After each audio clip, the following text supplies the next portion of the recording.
Why should I vote? Ever hear the old adage, if you don't vote, you can't complain? However true this may be, the reality is there is more at stake than your right to complain. The importance of voting goes much deeper. We as American citizens have the right to be heard. There are so many people who have fought and died to grant us the freedom to vote. I'm going to explain the importance of voting and what could potentially happen if you choose not to vote. This all started recently when I had several friends say they weren't voting because the person they wanted for president wasn't a primary candidate anymore. I know how disheartening this can be, especially for those who love their country and are hardworking, contributing members of society. But to say you're not voting is laying down and giving up. Today, I'm going to talk about voting for president, but keep in mind that these same things apply to your local elected officials as well. You can make changes locally by voting for your local leaders too. So, why is it important to vote? Here's one major reason. I know many people say they don't want to vote because the person they were going to vote for didn't get chosen as a potential candidate. That is no reason not to vote. According to an article in Huffington Post titled Seven Reasons You Should Vote in This Year's Elections, it says, even if the candidate you loathe is destined to win in a landslide, you can make a difference by making a change in their margin of victory. That limits how much of a mandate they can claim once in office, encouraging them to promote more moderate policies as to not jeopardize their reelection. Conversely, even if you know your preferred candidate will win, adding to her margin of victory can only help her advance her agenda once in office. So, what better reason to vote when your candidate doesn't get the part?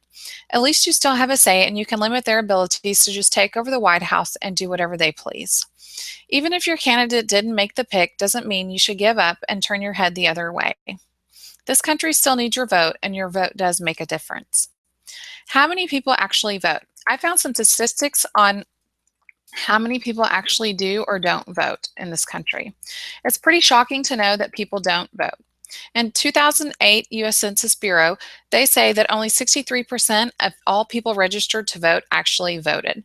That doesn't seem that bad until you realize that only 72% of America is even registered to vote. In reality, only 45% of America is even voting in these elections, even though they could determine the fate of the country. This whole idea is scary. Only 45% of Americans are determining our fate. We all need to stand up for our rights. We all need to exercise our rights. This isn't about voting for who we like, it's about making sure our children have a democracy when they are parents. If we don't do something now, there won't be anything left for our children. I have 10 reasons why voting is a good idea, even if your guy didn't make the draft. 1. A president can appoint, with Senate approval, Supreme Court judges who may serve for life. 2. A president can appoint federal judges, ambassadors, and even top government officials. 3. A president has veto power.